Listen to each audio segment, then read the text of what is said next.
అందరికీ నమస్కారము. లావు మురుకులు చేసుకోవాలంటే స్టార్ బిల్ల పెట్టేసుకోవాలి వడియాలు చేసేది. ఇవైతే నోట్లో వేసుకుంటే కరిగిపోతాయి. కప్పు బియ్యం పిండి, 2 స్పూన్లు మైదా పిండి, 2 స్పూన్లు నువ్వులు, 2 స్పూన్లు కారము, 1 స్పూన్ ఓమ, తగినంత సాల్ట్. కప్పుకు 1 కప్పు వాటర్ మసలనిచ్చేయాలి. అన్నీ ఇందులో వేసి కలిపేసి నెయ్యి వేసి కలుపుకోవాలి. మూత పెట్టుకోవాలి.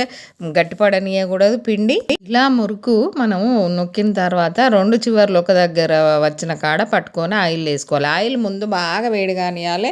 మొత్తం అయిపోయే వరకు ఇలా చిన్న మంట మీద కాలవాలి.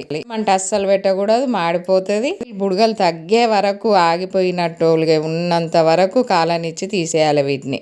ఈ పిండిని అయితే తప్పనిసరి రెండోసారి మురుకులు నొక్కేటప్పుడు అయితే గోరువెచ్చటి వాటర్ పక్కకు ఉండాలి ఎప్పటికీ. ఇంకా మళ్ళీ కొంచెం వాటర్ వేసి మళ్ళీ గట్టిగా విసికేసి నొక్కాలి. కాలడం మటుకు చిన్న మంట పెట్టే కాలవాలి. కొంచెం టైం ఎక్కువే పడుతుంది ఇవి కాలేసరికి. టేస్ట్